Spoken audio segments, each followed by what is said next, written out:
Alors, bonsoir à vous tous. Je vais commencer un petit peu plus tôt parce que ça va être un peu plus long que prévu. Alors, j'attends que vous veniez. Voilà, bonsoir Sébastien. J'attends un peu que je vois du monde.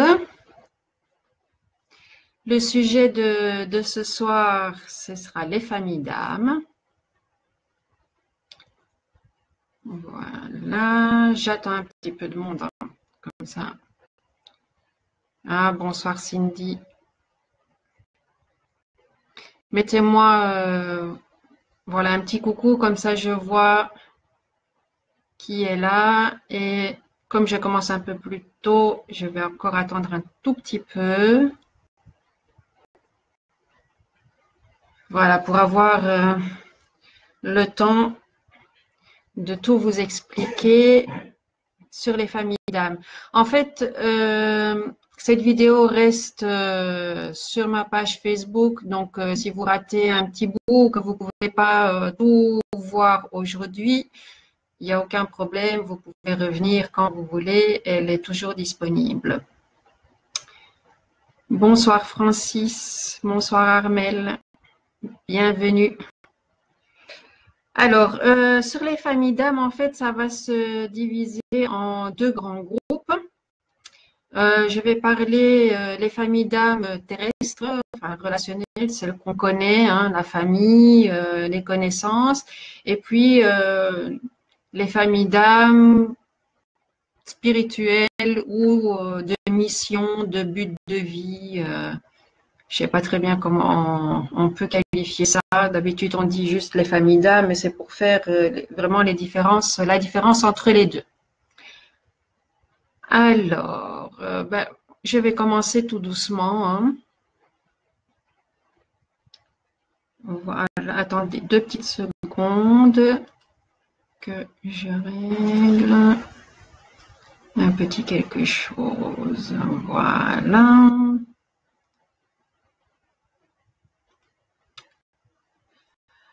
Alors, commençons par la famille d'âme de notre incarnation. Bonsoir Michel.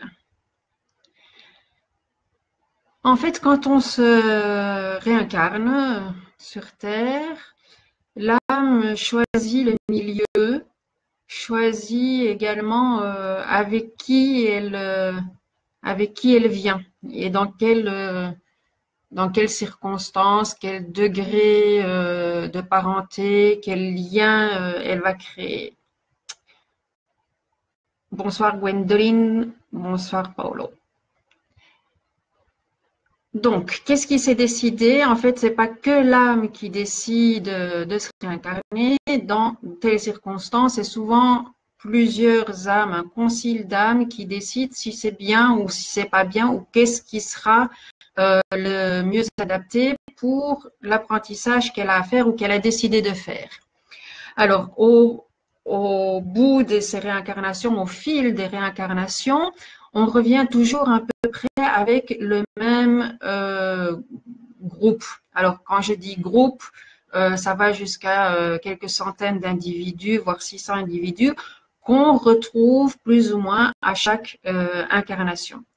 Ça n'est pas toujours dans les mêmes liens de parenté, mais disons que ça va toujours circuler plus ou moins dans les mêmes personnes. Donc, bien sûr, quand on dit famille d'âme, on comprend les parents, les frères, sœurs, oncles, tantes, mais pas que. Ça peut être aussi des amis, des collègues de travail, ou au contraire, ce qu'on pourrait dire des ennemis, tous ceux en fait qu'on va côtoyer et qui vont apparaître à un moment ou à un autre dans notre vie. Il n'y a pas grand-chose qui est fait au hasard. Donc, il y a tous les grands événements, les grandes rencontres, les aides ou les leçons. Moi, j'aime mieux dire des leçons que des problèmes ou des difficultés des ennemis, parce que tout est leçon. Tout ça a un sens qui a été fixé avant notre réincarnation. Donc, suivant le but qu'on a dans cette réincarnation, on doit apprendre certaines choses. Et tout ça va se faire donc par ce milieu social, par ce milieu familial dans lequel on a décidé de venir. Alors, j'en ai déjà parlé, ces âmes vont parfois se reconnaître. Pourquoi? Ben, parce qu'à force de se retrouver, on a une histoire qui s'est marquée dans nos énergies, qu'on va reconnaître, qu'on va comprendre ou pas. Ça, c'est évidemment le gros problème, puisque une fois qu'on a décidé de se réincarner, il y a l'oubli qui intervient pour la plupart d'entre nous. Donc, on ne sait plus ce qui s'est passé avant. Et c'est pour ça qu'on juge bien souvent d'un milieu difficile, que c'est injuste, que ça n'est pas correct ce qui nous arrive. En fait, c'est tout à fait correct, mais dans l'oubli qu'on a, on prend ça comme une injustice. Souvent, ce qui se passe pour la nature humaine, elle doit vivre pour pouvoir comprendre, pour pouvoir ne plus reproduire et pour pouvoir évoluer. Quelqu'un qui ne comprend pas, en général, va répéter les mêmes fautes parce que justement, il n'a pas compris. Donc, un enfant qui naît dans un milieu difficile, avec beaucoup de difficultés tout au long de sa vie, c'est des gens qui n'ont pas compris. Ils n'ont pas compris la leçon, ils n'ont pas compris l'optique qu'ils devaient adopter, ou tout simplement, ils n'ont pas compris le but de leur vie. Alors, c'est pour ça que, au fur et à mesure, la vie étant très bien faite, elle va répéter les leçons, elle va répéter les situations qui, au bout du compte, auront toujours le même but, c'est d'apprendre cette fameuse notion qu'on n'arrive pas à comprendre. Au plus tôt on va comprendre et au plus tôt les difficultés vont disparaître. Donc ça, c'est les familles d'âmes. Hein. Donc c'est pour ça que très souvent, il y a des difficultés. Tout le monde a des difficultés dans sa vie. Il n'y a personne qui n'a aucune difficulté. C'est bien sûr les grandes leçons, c'est le pardon. C'est toutes les notions liées à l'amour, donc tout ce que ça comprend et ça comporte. C'est aussi pouvoir comprendre la nature de la vie et comprendre le genre humain. Parce qu'une fois qu'on a bien compris pourquoi on passe par certaines situations, on arrivera aussi à comprendre les enchaînements des événements. Bon, ici, je ne vais pas trop rentrer quand même dans les détails parce que, par exemple, c'est une discussion sur le destin qui n'est pas tout à fait figée parce qu'on a quand même un libre arbitre. C'est toute une vidéo qu'on pourrait faire aussi sur le pourquoi de la réincarnation et tout ça, mais bon, ça j'en ai déjà parlé. Donc ici, on va se limiter à juste les familles. Donc ça, c'est voilà, une grande partie que j'ai déjà beaucoup discuté, donc je crois déjà que beaucoup d'entre vous commencent à comprendre pourquoi on a un compagnon qui peut être violent, qui peut être obsessionnel ou très, au contraire, absent. Tout ça, c'est souvent des souffrances qu'on a, nous, avant, dans une autre vie, émis sans le vouloir consciemment ou inconsciemment, mais c'est quelque chose qu'on a semé, qu'on a créé et qu'on n'a pas compris. Donc, on n'a pas du tout compris l'aboutissant ou ce que ça pouvait provoquer chez les autres. Donc, quelque part, on doit le vivre pour le comprendre et pour ne plus le reproduire. Comme dans l'histoire, tout le monde sait, il y a eu beaucoup de guerres, il y a eu beaucoup d'abus, il y a eu beaucoup de maltraitance.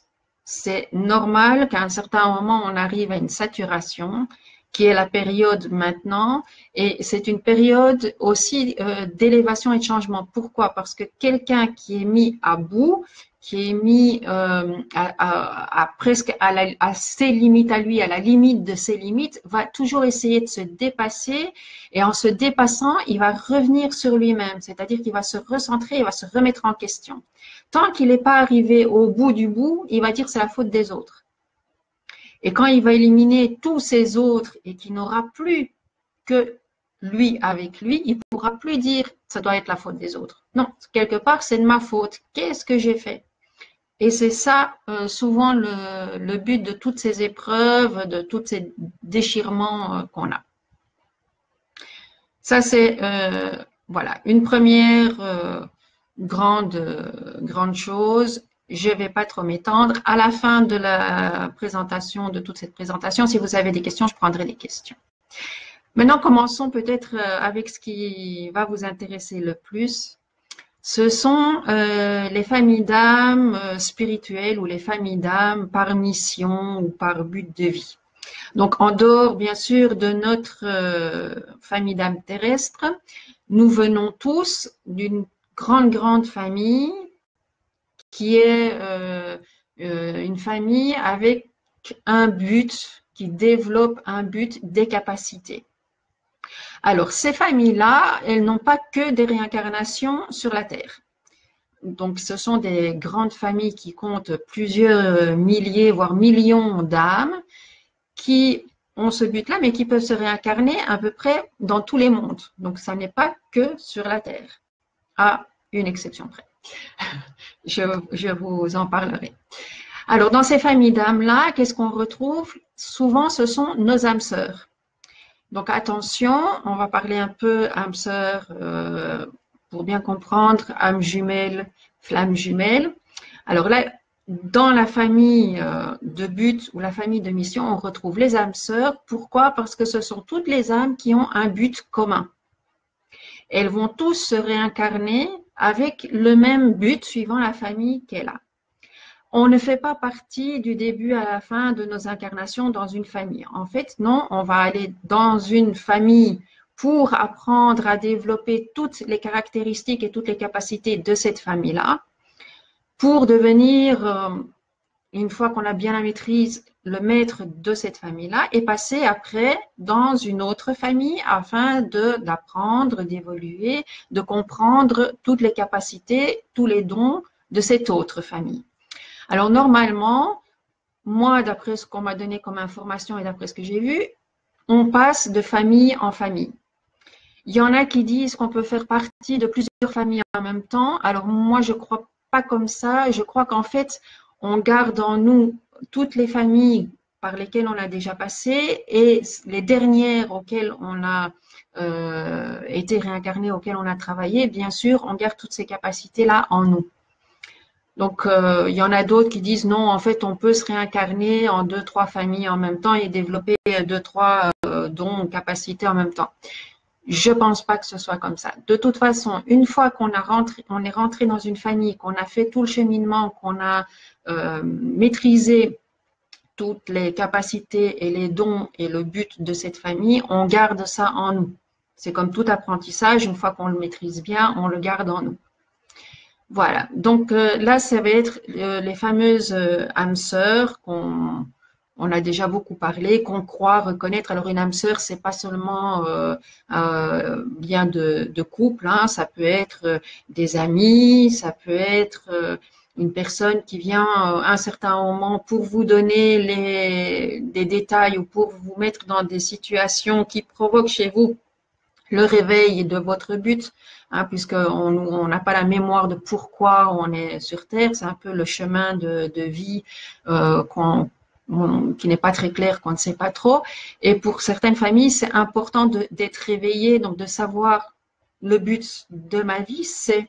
Et par le fait qu'on reconnaît une famille d'âmes, ça permet d'avancer plus facilement et ça permet aussi de comprendre beaucoup de choses. Pourquoi il se passe tellement de choses dans ma vie que j'arrivais pas à comprendre.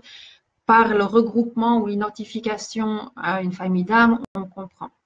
Alors, les familles d'âmes ne travaillent pas séparément, hein, elles travaillent tous ensemble. D'ailleurs, il y a quelques familles qui travaillent, qui ont toujours dans leur entourage un autre groupe de familles d'âmes. Pourquoi? Parce que c'est complémentaire, ça doit travailler ensemble, il y a des complémentarités.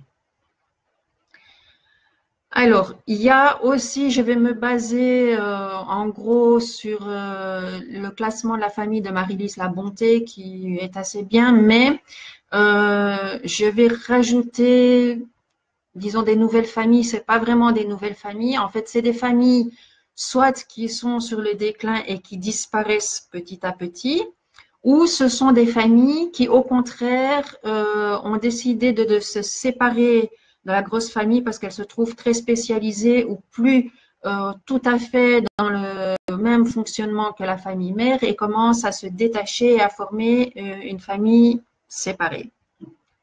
Donc, je vais vous donner tout ça. Sur les nouvelles familles, on n'a pas encore beaucoup d'informations parce que comme soit elles réapparaissent ou soit elles disparaissent, on sait que en gros, le but et ses caractéristiques principales. Alors, il y a une grande famille, la première grande famille que je vais parler, ce sont la famille des guérisseurs. Dans la famille des guérisseurs, on a trois petits groupes de familles qui sont les guérisseurs, les guerriers guérisseurs et les guérisseurs enseignants. Alors, pour les guérisseurs, évidemment, tout le monde a compris, qu'est-ce qu'elles font? Elles sont là pour guérir. En fait, ce sont des âmes qui ont accès à tous les fluides de guérison, à toutes les énergies de guérison. C'est pas nécessairement les fluides extérieurs, donc elles ont déjà ça en elles, c'est vraiment les vocations de guérison. Donc, elles peuvent même guérir des gens ou soigner des gens sans s'en rendre compte. Par juste leur présence ou un contact physique, sans avoir l'intention de guérir, elle peut déjà apporter un bien-être et elle peut déjà apporter une réharmonisation des énergies. Évidemment, si elle en prend conscience, si elle le sait, ces possibilités-là vont être amplifiées et elle va pouvoir les utiliser beaucoup mieux et beaucoup plus efficacement. Donc, ce sont des personnes, des âmes qui ont ces fluides-là en eux, qui vont savoir utiliser aussi tous les fluides, toutes ces énergies qui sont autour d'eux dans ce but-là de soulager, de guérir, de soigner. Alors, elle ne va pas seulement soigner les humains. Ces âmes-là peuvent aussi bien guérir des plantes, des animaux et des objets. Alors, ça peut paraître surprenant de dire on guérit des objets ou des minéraux ou toute autre chose. Il faut bien comprendre que l'objet est un agencement d'atomes, mais est quelque chose qui réagit, qui absorbe des énergies, qui émettent des énergies et donc qui peuvent être affectés négativement ou positivement par le milieu où il a été. Donc, elles peuvent guérir, entre guillemets, ça veut dire aussi réharmoniser les énergies. C'est une réharmonisation. Hein. La maladie, c'est quand il y a eu un blocage, quand les énergies ne circulent plus bien. Et pour guérir, il faut réharmoniser. C'est la même chose avec les objets, c'est la même chose en fait avec tout ce qui existe sur Terre. Puisque on n'a rien inventé du tout, on ne fait que transformer ce qui existe déjà. Ça, ce sont donc les guérisseurs qui vont utiliser tout ça. Alors, en général, elles ont leur petit rituel à eux, une sorte de protocole intuitif qu'elles mettent en marche pour bien fonctionner. On va les retrouver dans toutes les professions, pardon, qui a pour but de soigner, aider, tout ce qui peut être aussi dans l'harmonisation de la nature, dans le bien-être et tout ça. Alors, chaque groupe d'âmes a, quand elle vient dans une incarnation, un test de l'âme. C'est-à-dire que, voilà, tu viens dans ce groupe d'âmes, tu as choisi dans ce groupe d'âmes, attention, il y a un danger. Alors, le danger, dans toutes les incarnations, c'est l'ego, la place de l'ego. Donc, pour toute âme incarnée, ça va toujours être le problème de trouver l'équilibre entre cet ego qui, je rappelle, est tous les apprentissages qu'elle a fait et une fausse image que l'on se fait de la perfection qu'on devrait être pour être accepté par tout l'entourage et par l'extérieur. Et ça fausse complètement la personnalité ou ça l'étouffe. Ça l'emmure ou la prive de beaucoup de ses capacités parce qu'au lieu d'être elle va essayer de paraître. Donc ça va être un test de l'âme pour la majorité des familles. Alors, la deuxième sous-famille des guérisseurs, c'est les guerriers guérisseurs. Alors, guerrier est un mot un peu puissant, mais en fait, c'est des protecteurs. Qu'est-ce qu'ils font? Alors, cette famille-là, elle est là pour protéger tous les fluides de guérison qui existent partout. Donc, pas seulement sur la Terre, mais dans l'univers, dans notre galaxie, dans notre système solaire.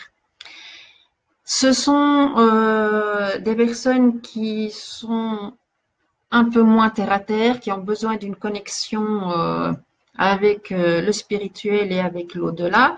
Pourquoi? Parce que en fait, leur but est de garder alignés tous les fluides de guérison et surtout d'assurer la circulation de ces énergies. Parce qu'une énergie qui serait déviée ou qui serait bloquée quelque part, ça entraîne des graves conséquences à l'endroit où elle manque. Donc, les guerriers guérisseurs, c'est la protection. Donc, veiller à ce que ces fluides ou ces énergies soient utilisées dans le bon objectif de préférence et aussi à ce qu'elles circulent harmonieusement partout. Si jamais il y a d'éventuelles attaques, normalement, ce sont elles qui interviennent pour parer à ces attaques et protéger les points sensibles. Si il y a un gros blocage qui est fait en une région donnée, qu'est-ce que ça donne? Eh ben, un affaiblissement de la nature, un affaiblissement de la population et des maladies en masse, des pandémies qui se répandent et dont on n'arrive pas à faire face. Les médicaments ne font pas effet. Pourquoi? Parce qu'il y a vraiment un manque d'énergie de guérison à cet endroit-là. Alors, souvent, elles peuvent se reconnaître entre elles parce qu'elles utilisent des symboles, c'est inné quasi chez eux. Il va toujours avoir, souvent ce sont des anneaux présents, soit qu'elles portent un collier avec ces dessins-là, soit elles vont faire des tatouages qui représentent des anneaux. C'est une sorte de point de repère. Pourquoi? Parce que parfois, il est nécessaire qu'elles se regroupent et qu'elles joignent leurs efforts pour être plus efficaces. Donc, mais elles se reconnaissent entre elles, même par leur propre énergie. On attribue parfois des couleurs à ces familles d'âmes et ici, pour ce guerrier guérisseur, ce serait une teinte vert émeraude, parfois ambre. Pourquoi le vert? Parce que le vert est la couleur du cœur. Or, toutes ces familles-là, elles essayent toujours de travailler en harmonie, c'est-à-dire évidemment avec le cœur, hein, donc toujours avec de préférence de bonnes intentions, puisque les familles d'âmes, c'est justement dans l'harmonie, le respect de tous. Donc, vert émeraude pour le cœur et ambré, ambré c'est l'ancrage, c'est la terre, donc même si elles sont en contact avec tout ce qui est spirituel et parfois d'autres mondes, elles ont besoin quand même de l'ancrage et de ce lien à la terre pour faire circuler de nouveau toutes les énergies vers la terre, vers le ciel, comme il faut. Le poids, le test de cette incarnation-là, c'est de pouvoir gérer la pression qu'elles peuvent parfois ressentir, parce que c'est quand même une grande responsabilité, surtout une fois qu'elles sont éveillées et qu'elles en prennent conscience. Donc, ça peut être lourd et difficile à porter. Et évidemment, de ne pas laisser l'ego s'emparer de cette renommée ou de cette ambition de vouloir faire trop et de vouloir tout faire, ou au contraire de croire qu'elle n'arrive pas à faire convenablement son travail et de ne pas savoir, le doute, de ne pas savoir si elle le fait bien. Ici, on va trouver tous les métiers qui ont lien à la terre, à la recherche de la terre, mais aussi tout ce qui a trait aux énergies, à l'harmonisation des énergies. Alors, la troisième sous-famille, c'est les guerriers enseignants, les guérisseurs enseignants, pardon. Alors, les guérisseurs enseignants, eh ben, c'est tout simplement ceux qui vont apprendre à utiliser tous ces fluides, qui connaissent le fonctionnement et qui vont donner leur savoir aux autres. Alors, c'est en général des personnes qui ont ça tellement fort ancré en eux que déjà à leur approche, on sent qu'il y a une sorte d'identité d'enseignant qui est là. Donc, on a envie de les écouter, ils sont très intéressants, beaucoup de connaissances dans leur domaine. Et c'est vraiment leur but, c'est d'élargir ce cercle-là, de faire savoir au plus de monde possible leurs connaissances et la possibilité de ces énergies. Alors en général, ils font leur petit chemin tout seul, bien tranquille. Et là, c'est la couleur qui leur est associée souvent est le vert bleu. Alors nous passons à une deuxième grande famille qui est la famille des chamans. Alors la famille des chamans, en fait, provient de la famille des guérisseurs, mais elle a décidé de s'en dissocier parce qu'elle elle ne suit plus la même évolution et elle a décidé de s'établir autrement. En fait, elle s'occupe principalement des fluides de la Terre. Donc tout ce qui, elle est plus tellement en lien avec tout ce qui vient extérieur de la Terre, mais s'occupe principalement des fluides de la Terre ici. Donc c'est de nouveau à peu près le même principe, garder une harmonie vibratoire, mais entre tous les éléments de la Terre. Donc pas seulement la Terre-Terre, mais aussi l'air, le feu, voilà. Alors, elles ont une particularité, les chamans, c'est qu'elles ont une possibilité télépathique assez grande et aussi elles ont un pouvoir de transmutation. Alors, bien sûr, ces pouvoirs-là, c'est en général quand elles en prennent conscience, qu'elles décident de s'ouvrir et d'accepter pleinement ce qu'elles sont, elles vont développer ces deux dons-là. Pourquoi la télépathie? Tout simplement, comme je l'ai dit avant, pour pouvoir se regrouper, pour pouvoir aussi communiquer des informations entre elles. Hein. Donc, c'est plus facile, évidemment, de remédier à un problème quand on est plusieurs que tout seul. Donc, par télépathie, ils peuvent le faire. Et c'est pour ça que c'est mis à leur disposition. Alors, la transmutation, c'est pour transformer ou améliorer, par exemple, un organe, une plante, à la réception des fluides guérisseurs. Ou ça peut être aussi la transformer pour amplifier les effets guérisseurs. Donc ça, c'est vraiment aussi quelque chose propre à cette famille-là. Elles ont besoin en général de puiser une certaine énergie dans la stabilité qu'elles ont avec la terre, avec le lieu. Donc, elles vont rarement déménager ou elles vont essayer de déménager le moins possible et elles vont toujours essayer de trouver des points énergétiques assez forts. Donc, c'est ça. Alors, elles ont aussi des facilités pour le voyage astral.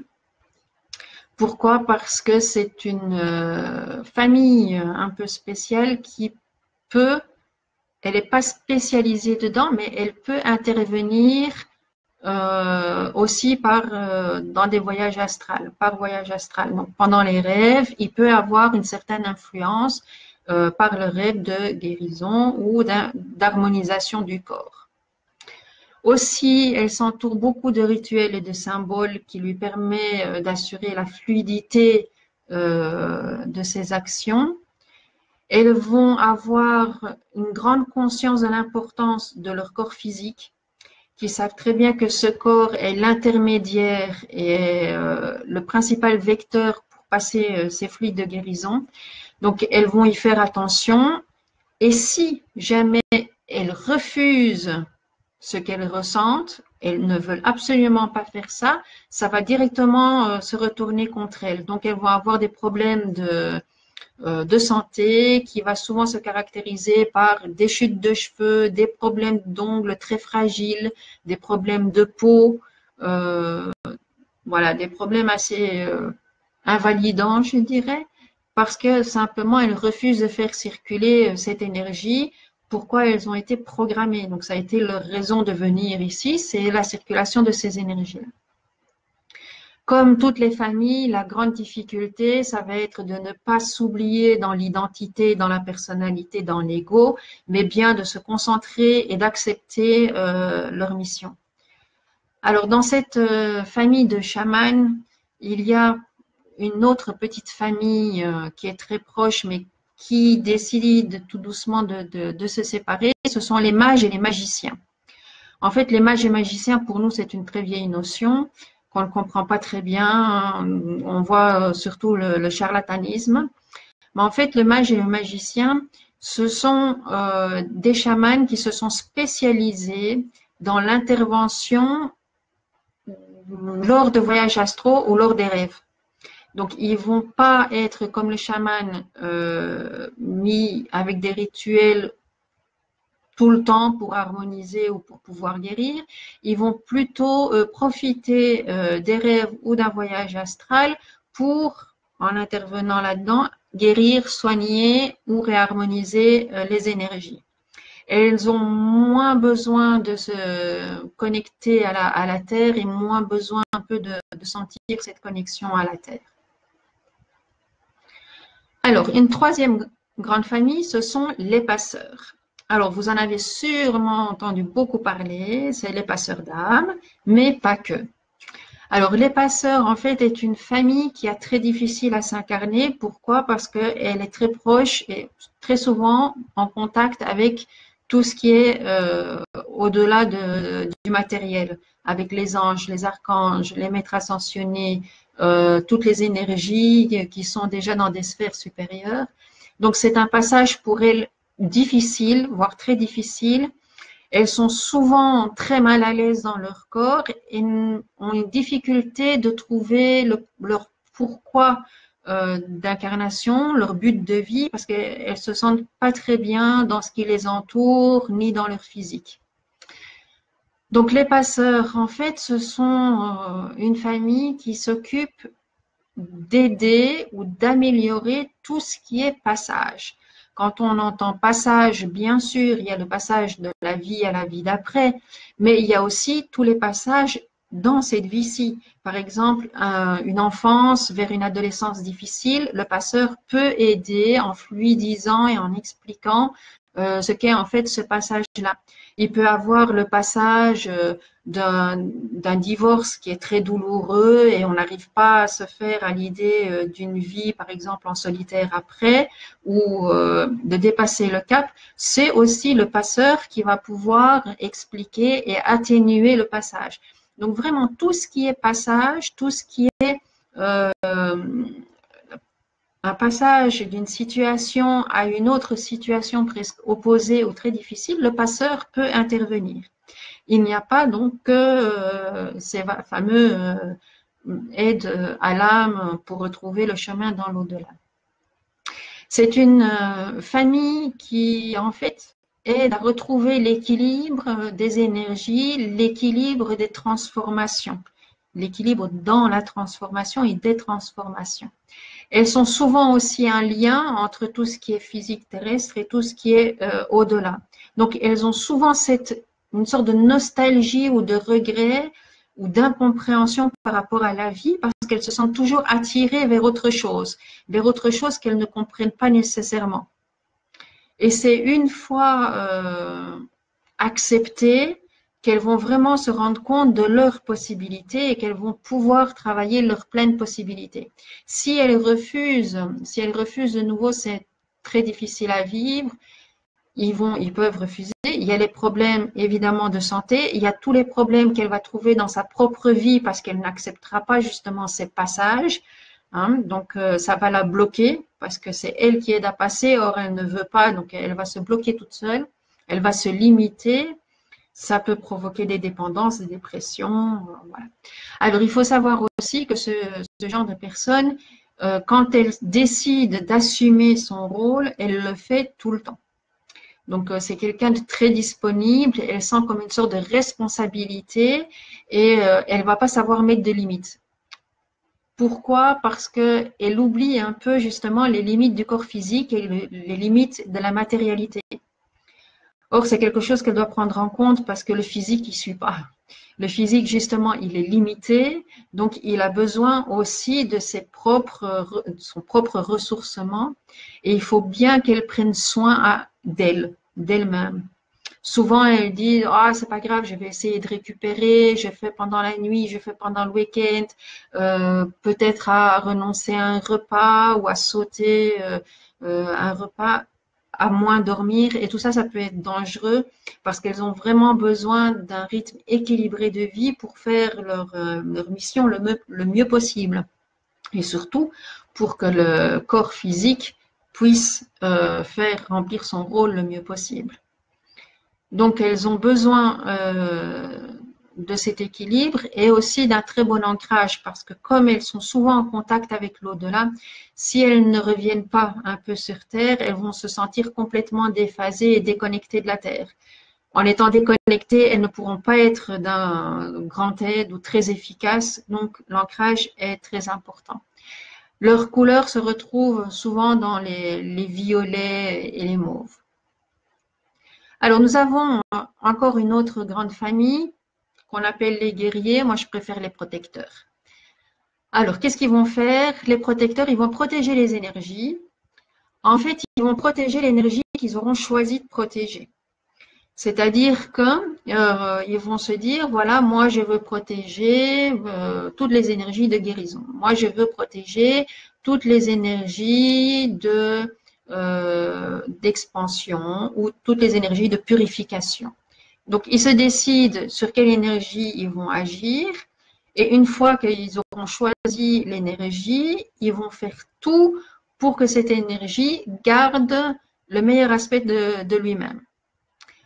Alors, ils se rendent compte, une fois qu'ils sont éveillés et qu'ils acceptent, que ces énergies-là ont non seulement une action sur la Terre, mais ça dépasse bien au-delà de la Terre, ces énergies. Ça influence tout le système, puisque la Terre, c'est une petite cellule d'un autre organisme beaucoup plus grand. Toute cellule malade peut entraîner la contamination et la maladie dans les autres cellules. Donc, c'est assez large. C'est souvent fait quand c'est en pleine conscience, avec beaucoup de dévouement, énormément de travail, ils n'ont absolument pas peur de travailler, de compassion, avec un grand dévouement. Donc, ce sera un amour total pour cette cause et ils feront tout ce qu'ils peuvent pour faire leur travail le mieux possible. C'est pour ça que parfois on dit des guerriers, parce qu'ils sont prêts à défendre, vraiment à défendre leurs opinions et leur point de vue, voilà, énergétique. C'est pour ça aussi que parfois ils préfèrent être un peu plus reclus. Ce ne sont pas des âmes qui se livrent facilement parce qu'elles ont un objectif bien précis et qu'elles ne veulent pas trop être distraites justement pour mener à bien ce but-là.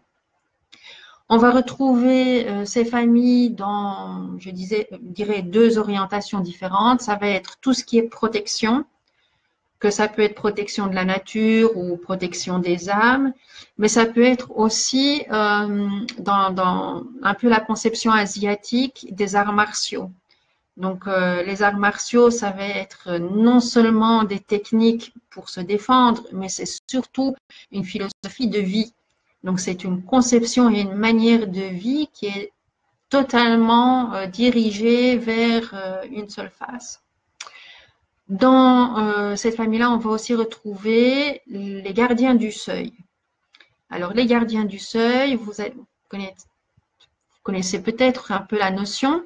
Ce sont des âmes que l'on peut rencontrer quand on veut passer à un niveau supérieur pour avoir certaines informations, par exemple. Ceux qui veulent atteindre les annales akashiques ne vont pas le faire sans avoir une autorisation. Et l'autorisation, elle vient souvent du gardien du seuil. Pourquoi? Parce que le gardien du seuil s'assure que celui qui veut avoir accès au niveau supérieur a la capacité de gérer toutes les informations qu'il pourrait recevoir.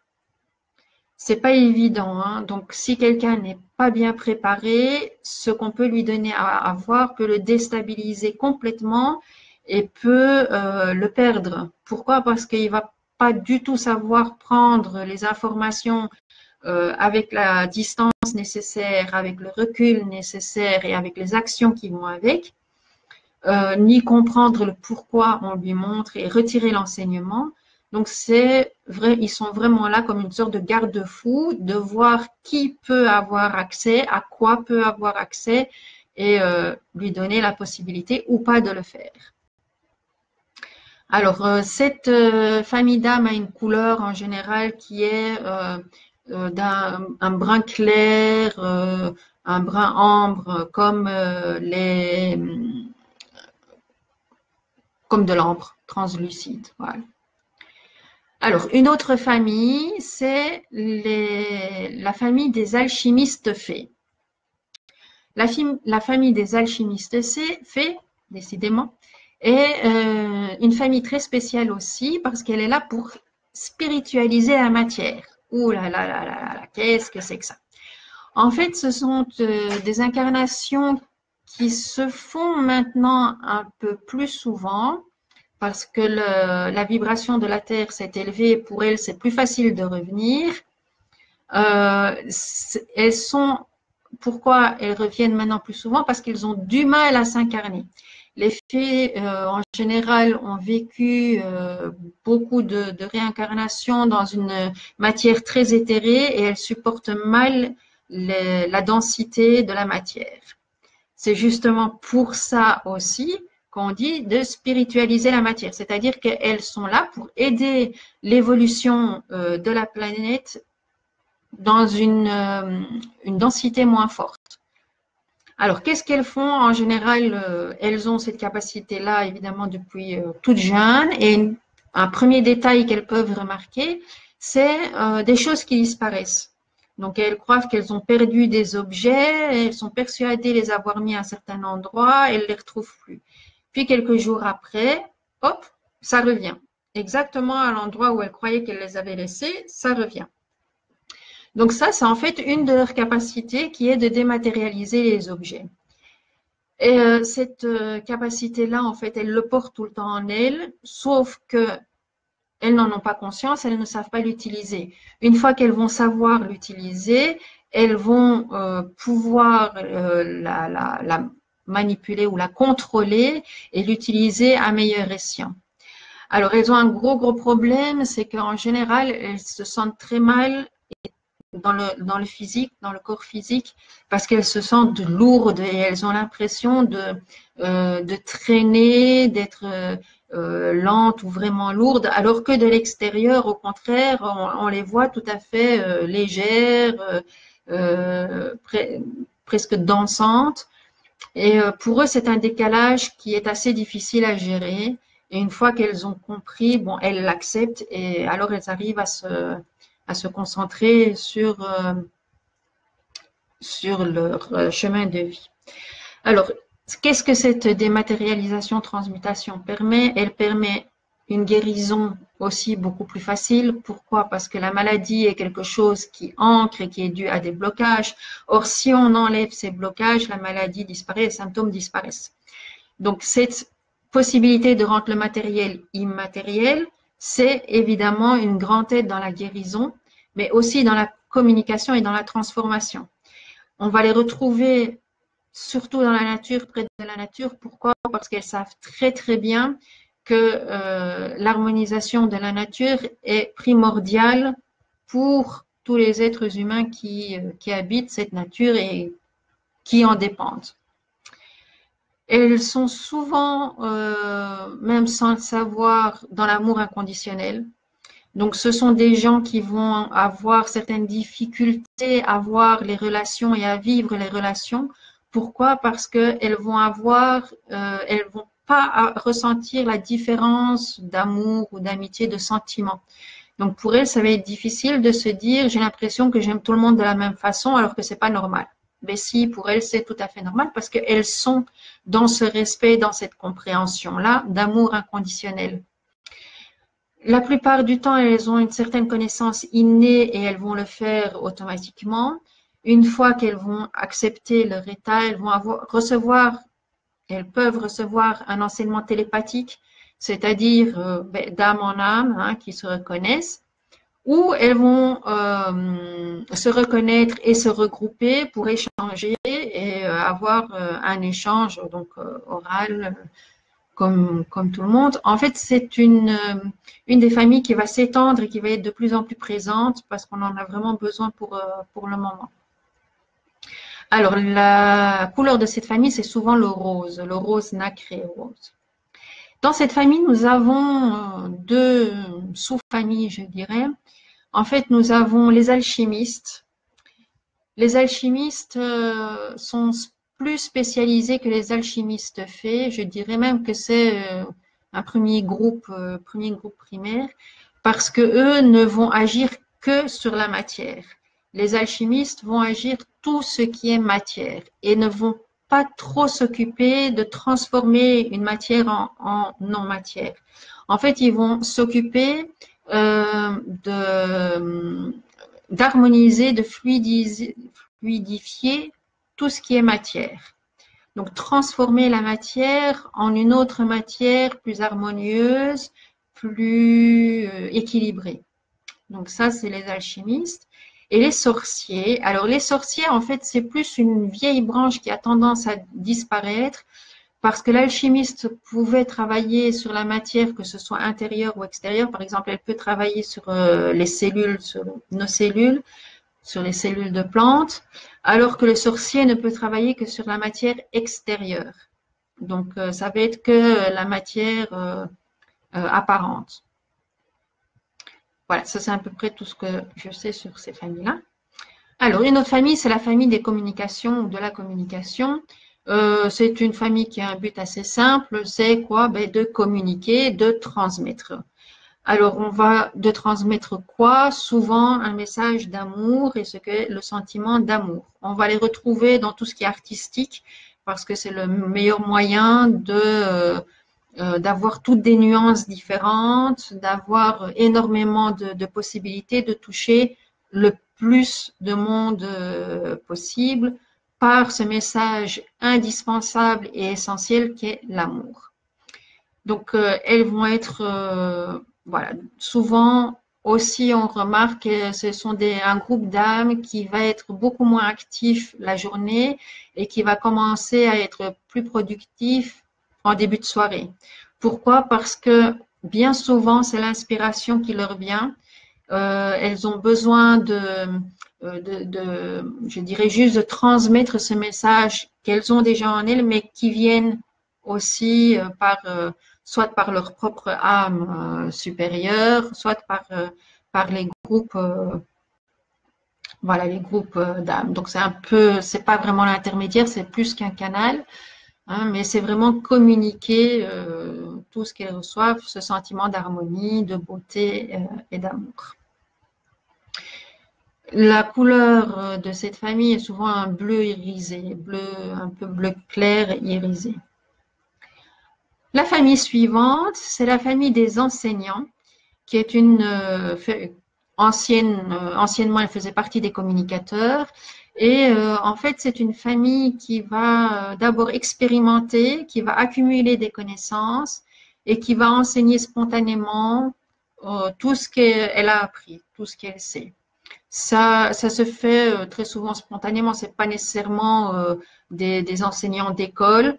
Hein, ça peut se retrouver partout dans tous les domaines, mais avec cette possibilité, cette facilité de partager leur savoir et de partager tout ce qu'elles connaissent. Elles vont avoir une caractéristique qui va toujours être d'essayer de chercher plus loin, d'essayer de connaître la vérité avec un grand V, par leur vérité ou par ce qu'on leur dit, mais vraiment ce qu'elles ressentent être comme une vérité. Une fois qu'elles sont, je dirais, plus ou moins sûres que leur connaissance est tout ce qu'elles peuvent apporter dans le domaine respectif, elles peuvent faire appel à des connaissances supérieures, comme je parlais tout à l'heure des archives akashiques, par exemple, pour encore connaître plus dans le domaine respectif et en devenir les gardiens. Donc, ça veut dire qu'elles vont défendre ces messages comme étant la vérité avec un grand V pour les répandre. Bien souvent, elles sont en avance sur leur temps et ces messages-là sont bloqués. Donc, on ne leur permet pas vraiment de communiquer. Maintenant, avec Internet et les moyens de communication actuels, ça devient plus facile. Donc, elles arrivent à mieux s'exprimer. Ce sont aussi beaucoup de gens qui vont chercher dans la numérologie, dans l'astrologie, dans tout ce qui est les anciennes civilisations, les anciennes écritures, les textes saints ou les textes anciens, parce qu'elles savent que là-dedans, il y a des clés qui ont été mal interprétées et elles voudraient retrouver l'essence des textes parce qu'elles savent que c'est la source et que ça peut leur amener à la vérité. C'est souvent très spontané, hein, donc ils ne font pas nécessairement des études pour, ils vont rechercher individuellement toutes ces informations. Comment savoir si elles font partie de cette famille-là? Pour elles, ça devient quasi essentiel de partager leur savoir. Donc, ça leur fait plaisir, elles ne s'en lassent pas, elles vont toujours avoir une certaine curiosité de recherche dans un domaine ou dans plusieurs domaines et avoir, voilà, par tous les moyens, la possibilité de partager ces informations. La couleur de cette famille-là, c'est aussi dans les bleus, mais un peu plus foncé, un bleu roi. Alors, nous avons la famille des initiateurs de conscience. Cela, bon, par le titre, on entend ce que c'est. C'est aussi, je dirais, une famille qui s'est séparée des communicateurs, mais avec un but très précis qui est de réveiller les consciences.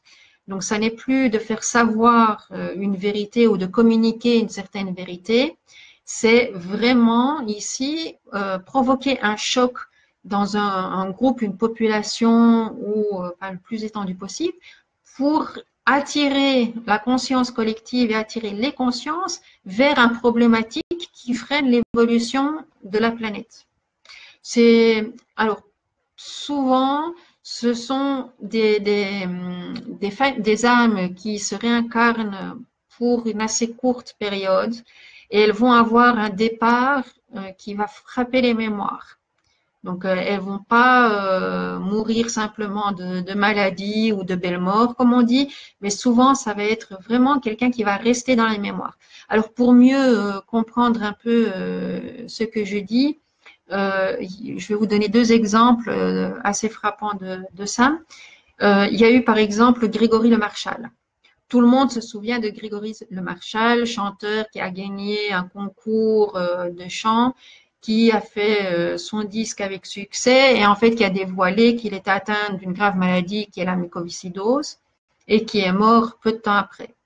Lui, voilà, c'était un éveilleur de conscience. Pourquoi? Il voulait attirer l'attention du public et surtout l'attention des scientifiques que la maladie avait non seulement une cause visible, pour le moment les scientifiques se sont arrêtés malheureusement à la cause visible qui est une mutation génétique, mais le but est vraiment d'aller chercher au-delà et que cette mutation génétique n'est pas irréversible, mais peut être réversible en utilisant les énergies. Donc il a fait une partie de son travail qui était ça et souvent il revient à répétition sur un même sujet. Ici, c'est pour faire avancer les recherches et pour ouvrir les consciences et toujours en recherchant au-delà, plus loin, afin de tomber sur quelque chose qui est vérifiable et qui est possible par tout le monde, c'est l'utilisation des énergies. Une autre éveilleuse de conscience qui a été très connue, ça a été Lady Di. Hein, tout le monde se rappelle aussi de ce conte de fées qui avait si bien commencé pour se terminer tragiquement dans un accident de voiture. Elle, qu'est-ce qu'elle a voulu faire pour éveiller les consciences? En fait, on a bien vu que tout ce qui s'est dit après sa mort et même toute sa vie, ça a été par les médias. Et en fait, c'est la manipulation médiatique et la dépendance des populations des médias. Les médias est un moyen maintenant on commence à le savoir, mais de manipulation en masse. Et elle, c'est vraiment la rigidité de ce système et le pernicieux aussi de ce système-là qu'elle a voulu mettre en évidence. D'ailleurs, ça commence un peu aussi à apparaître, c'est aussi la conscience globale. Comme quoi un événement peut affecter une conscience qui n'est pas individuelle et qui se rejoint, mais comme une conscience qui existe déjà, qui est connectée, qui sait avant qu'un événement tragique se passe, elle ressent déjà qu'il va se passer quelque chose. Pour faire une petite parenthèse, donc ce projet de conscience globale est un projet qui a commencé déjà il y a à peu près 20 ans avec des appareils qui sont mis dans plus de 150 pays, il me semble, qui détectent les énergies environnantes. Quand il ne se passe rien, ces énergies environnantes sont chaotiques. Donc, ça se représente par des 0, des 1, c'est informatique, donc c'est binaire. Et ces 0 et 1 n'ont aucun schéma, n'ont aucune logique quand il ne se passe rien. Or, ils ont remarqué avant qu'un gros événement arrive, un gros événement, je veux dire un événement qui va toucher vraiment les consciences de tout le monde, qui va frapper beaucoup de gens, ils remarquent qu'il y a un schéma qui commence à s'inscrire, qu'il y a une répétition qui commence à se faire. Et ça peut être, dans le cas de Lady Di, c'était quelques heures avant, mais dans le cas du 11 septembre, ça a été quelques jours avant, où ils ont vu qu'il y a un schéma qui commençait à se former, et ils ont remarqué, parce qu'ils ont maintenant plus de 300 cas, où avant qu'il se passe un événement tragique, ils ont pu voir que dans la conscience collective, il se passait une cohérence. De l'incohérence, ça allait vers une cohérence pour dire que inconsciemment, il existe quelque chose qui prévient de tout ça. Lady Di, ça a été une éveilleuse de conscience un peu dans ce sens-là. Bien sûr, on n'est pas encore, on n'a pas encore tout compris, mais c'était pour vous illustrer un petit peu ce que c'est. Alors, une grande famille qui est tout à fait spéciale, et moi je la mettrai tout à fait à part, ce sont la famille des piliers. Alors, la famille des piliers est très spéciale. Pourquoi? Parce que c'est une famille qui se réincarne que avec des âmes qui se sont réincarnées sur Terre. Donc, dans les autres familles, je vous ai dit, on pouvait se réincarner un peu dans n'importe où dans l'univers, dans le système. Cette famille-là pas. Pourquoi? Parce que ces piliers, deuxième caractéristique très forte, elles sont en nombre précis. Donc, il y a un maximum d'âmes piliers qui peuvent être réincarnées en même temps, jamais plus. Et d'après les dernières informations que j'ai reçues, comme on change de vibration, il y a à peu près un quart d'entre elles qui vont disparaître et qui ne vont plus être renouvelées parce que le travail sera fini. À quoi elle sert? En fait, elle sert à garder l'équilibre entre le ciel et la terre. Donc, ce sont une sorte de piliers, de connexion continue entre tout ce qui est éthérique et supérieur et tout ce qui est terrestre et matériel. Elles ont en général une très très forte présence. Elles ont la constitution physique pour le faire. Donc en général, ce sont des gens imposants, bien faits, solides, costauds, harmonieux. Pourquoi? Parce qu'elles font vraiment cette liaison. Elles ont une densité assez forte parce qu'elles ont besoin de bien s'enraciner pour bien recevoir les énergies célestes et pour les faire circuler. Ce sont des gens qui ne travaillent pas seuls. En général, dans leur famille ou dans leurs proches, elles ont l'aide d'autres familles pour les aider, pour les soutenir et aider. Je ne sais plus maintenant, j'ai un petit lapsus de quelle autre famille elles étaient aidées. C'est pas grave, ça me reviendra. Donc elles sont jamais seules, elles ne font pas ce travail seules. Elles viennent souvent en incarnation dans des lieux énergétiques puissants ou reconnus et rarement elles auront envie de déménager. Ou alors si elles vont déménager, ça va être pour un autre lieu énergétique connu ou célèbre qui a besoin d'un renforcement de connexion. Alors, qu'est-ce qu'elle fait? Donc, j'ai dit, elle elle fait cette connexion entre les deux énergies, mais aussi, elle les stabilise. Donc, pour qu'il n'y ait pas de gros chocs ou de grandes différences, c'est elle qui les transmet, qui les stabilise, qui les harmonise. Ça arrive aussi que pour leur facilité à l'endroit où elles vivent, elles refont une sorte de mini-circuit interne de leur réseau de connexion, je dirais, qu'elles reproduisent pour toujours avoir cette même harmonie et ce contrôle sur ces énergies. C'est pour ça qu'elles déménagent rarement, parce que c'est quand même un travail de tous les instants, qu'elles en soient conscientes ou pas. C'est quelque chose qui circule en eux. Cela demande beaucoup, une grande sollicitation de leur corps physique. Donc, elles vont faire, en général, elles seront attentives à leur alimentation, à leur hygiène de vie, à leurs conditions physiques.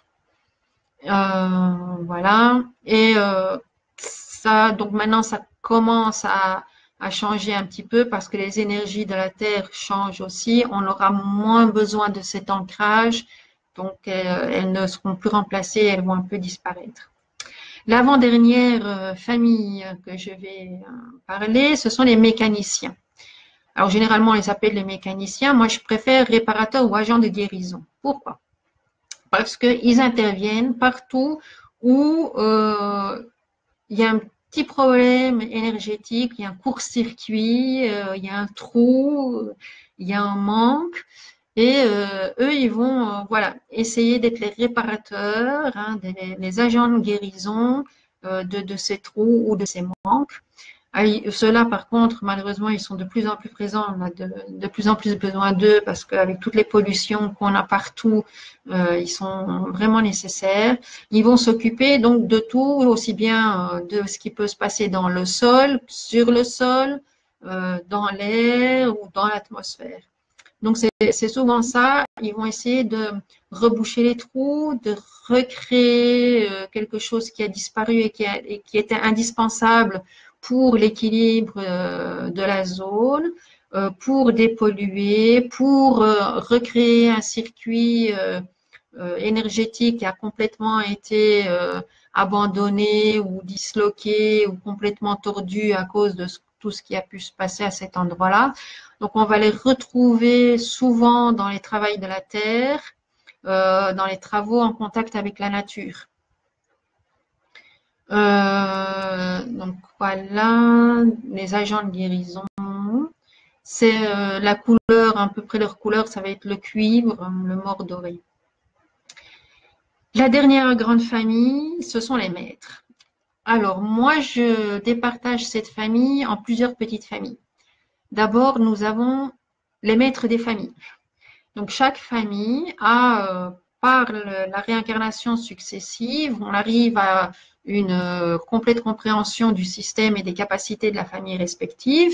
Donc, une fois qu'on est arrivé à ce plein contrôle et cette pleine compréhension, on devient un maître de famille. Donc, maître dans les énergies, ça ne veut pas dire je suis supérieur à ou je suis. Non, ça veut dire simplement que j'ai évolué, j'ai appris tout ce qu'il fallait et maintenant je détiens toutes les informations de cette famille. En général, ce qui se passe, c'est que l'âme, comme l'âme, elle veut toujours évoluer, s'améliorer et être le plus utile possible, qu'est-ce qu'elle va faire? Elle va décider d'aller s'incarner dans une autre famille pour connaître tous les avantages, tous les dons, toutes les capacités de cette nouvelle famille-là. Donc ça, c'est les maîtres de famille. Alors, nous avons les maîtres de fin de cycle, ce qu'on appelle les maîtres ascensionnés. Alors, ces maîtres ascensionnés, ce sont des maîtres qui ont fait toute leur réincarnation, qui en général sont passés par toutes les familles, qui connaissent tous les aspects de toutes les familles et qui n'ont plus besoin de réincarnation. Pourquoi? Ben, tout ce qui a été physique et réincarnation leur a apporté absolument tout ce qu'ils avaient besoin. Ils ont compris, ils ont eu le déclic de ce qu'est la vie avec un grand V. Ils n'ont plus besoin de se réincarner. Donc ça, ce sont ce qu'on appelle les maîtres ascensionnés. Alors, les maîtres ascensionnés peuvent ascensionner au cours de leur vie et devenir alors des maîtres ascensionnés. Et à de très rares cas, peuvent demander une réincarnation. Ces maîtres ascensionnés vont demander une réincarnation avec un seul but, c'est généralement apporter le petit plus de connaissances ou le petit plus d'expérience ou comment je vais dire, de faits à faire avancer la population, l'humanité qui reste bloquée parfois dans des détails. Donc c'est souvent juste pour ça que le maître ascensionné réincarne, décide de se réincarner. C'est une incarnation difficile. Pourquoi? Parce qu'elle sait très bien qu'une fois dans le corps, elle va oublier tout ça. Donc, il y a un réapprentissage. Alors, très souvent, les maîtres qui se réincarnent ont des épreuves après épreuves après épreuves qui sont là uniquement pour les réveiller et leur rappeler un peu tous les savoirs et toutes leurs capacités qu'ils ont et qu'ils ont oubliées par la naissance. Après, il y a la deuxième prise de conscience qui est le but qu'il avait choisi pour sa réincarnation. Une fois qu'elle est consciente de tout ça, ça peut créer un certain poids parce qu'elle sait aussi qu'elle est attendue, elle sait aussi qu'il y a quelqu'un, plusieurs, les initiateurs de conscience, entre autres, qui sont venus pour préparer le chemin, pour que lui puisse délivrer son message plus facilement et soit écouté plus facilement. Donc, les maîtres ascensionnés. Alors, nous avons une autre petite branche que moi j'appelle les maîtres de lumière. Alors, les maîtres de lumière, ce sont des maîtres qui arrivent dans leur incarnation avec un certain souvenir de ce qu'ils sont et avec un souvenir très petit de ce qu'ils doivent faire. Ça leur facilite un peu la vie parce qu'ils sont plus déterminés et ils savent vers où se diriger. Alors, ces maîtres, les maîtres de fin de cycle, ces maîtres-là, en général, les maîtres, ont une aura bien particulière, une présence bien particulière. Il peut avoir, surtout dans les maîtres ascensionnés, une telle présence et une telle énergie qui se dégage d'eux, qui n'ont pas besoin de faire beaucoup d'efforts pour être écoutés et pour transmettre leur message. Très souvent aussi, un maître en harmonie, donc qui a pris conscience de ce qu'il est, va tout faire dans le même sens. Il sera équilibré, donc la façon dont il agit, dont il parle, dont il pense ne va faire qu'un. Ça va vraiment être l'union, ils vont être en harmonie complète avec ce qu'ils sont pour pouvoir donner l'enseignement qu'ils ont à donner ou l'exemple qu'ils ont à donner.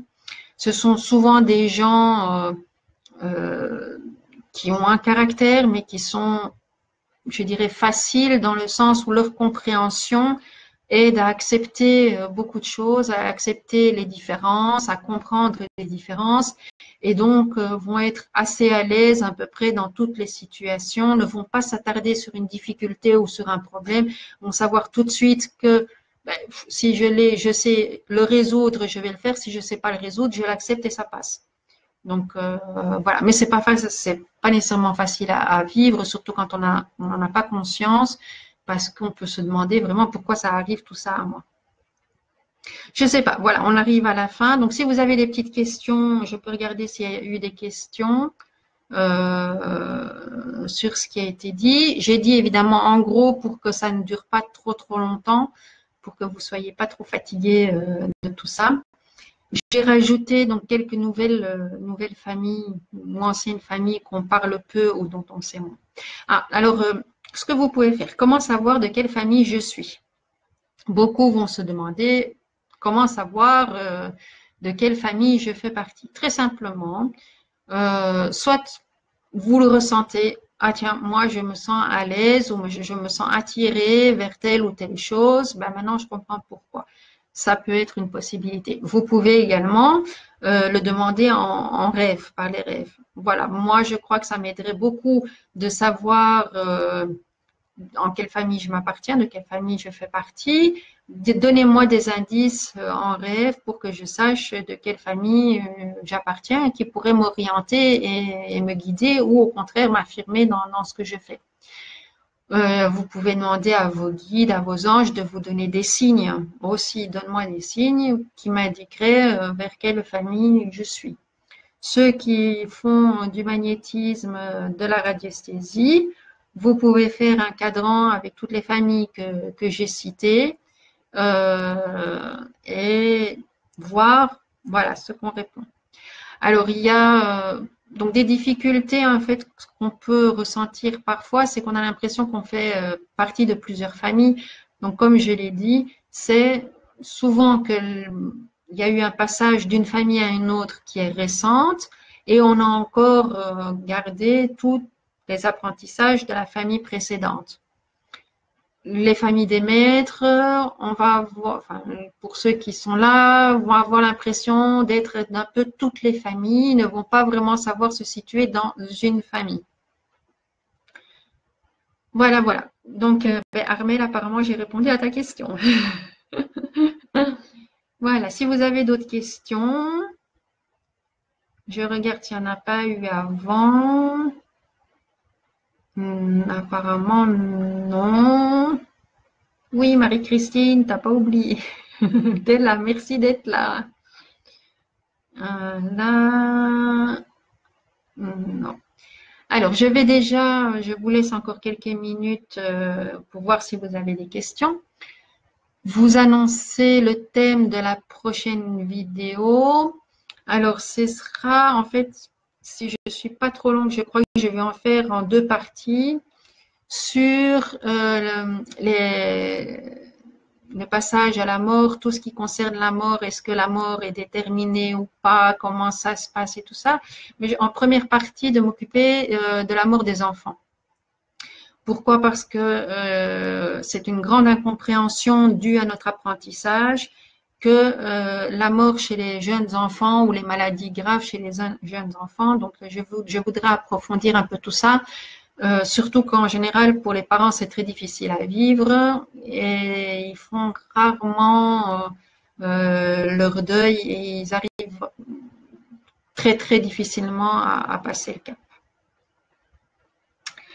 Alors, Armel, est-ce que toi, tu pourrais nous dire de quelle famille nous faisons partie? Oui, je peux le dire. Bon, je ne le ferai pas en direct, donc tu me dis en privé et je peux vous dire de quelle famille vous faites partie. C'est vrai que ça peut aider dans l'orientation de la vie et se sentir mieux dans sa propre peau et dans sa propre vie, voilà, comprendre un peu ce qui se passe suivant telle et telle famille. Donc, il n'y a aucun problème, je peux faire ça tout à fait. Voilà, est-ce qu'il y a encore d'autres questions? Merci pour ta question, Armel, et pour ta présence. Merci à tous pour votre présence. Si vous pouvez partager la vidéo, ça peut peut-être intéresser plus de monde, hein, il n'y a aucun problème. N'oubliez pas de visiter aussi mon site sur lequel je laisse les canalisations quand je reçois et un article toutes les semaines qui est zenlumière-vie.simplesite.com. Donc, vous pouvez vous abonner aussi, vous pouvez laisser des messages. Là, vous avez aussi une rubrique un peu sur la lithothérapie, donc sur tout ce qui est les minéraux que j'ai laissé un peu de côté pour le moment. Il y a les services que je propose, donc je peux vous faire un chemin de vie. Donc, quel est votre but de vie justement du point de vue spirituel? Ça, c'est un plus gros travail, donc c'est contre-paiement. Je peux travailler aussi sur une réharmonisation de vos énergies qui peut être par exemple simplement une réharmonisation, recentrage des chakras, mais pas seulement, donc sur les trous énergétiques qui peuvent subsister de vos vies antérieures, de toutes les blessures que vous avez eues sur vos vies antérieures. Donc c'est un travail que je propose aussi. Il y a aussi un travail sur les vies antérieures, je dirais, sur les grands événements de vos vies antérieures qui vous marquent encore dans cette vie-ci. En fait, je fais beaucoup de choses. Je fais de la réorganisation aussi des habitations. Donc, voilà, des entités qui s'incrustent, des failles, des vortex, des cheminées telluriques et tout ça. Vous pouvez me contacter. Je travaille dessus. On peut les éliminer. Alors, j'ai fait aussi de la médiumnité ou de la canalisation. Donc, si vous avez un problème avec un défunt, que vous n'arrivez pas ou vous voulez avoir des nouvelles, je peux travailler aussi dessus. Pour tout ça, vous me contactez et il n'y a aucun problème. Voilà, comme je vois qu'il n'y a plus d'autres questions, je merci à tous pour votre présence. Merci beaucoup d'être là, c'est très gentil.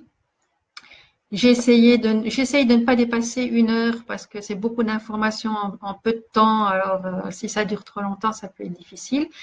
Donc, après cette vidéo-là sur la mort et sur la circonstance des enfants malades, j'aimerais savoir si une nouvelle vidéo de questions-réponses vous intéresse. Donc, si ça vous intéresse, faites-le moi savoir et je fais une vidéo tous les 15 jours, donc ce sera à peu près dans un mois. Si je vois qu'il y a assez de gens qui sont intéressés, je referai une vidéo de questions-réponses. Je vous souhaite une très très bonne soirée, un très bon week-end qui arrive là. Profitez-en bien.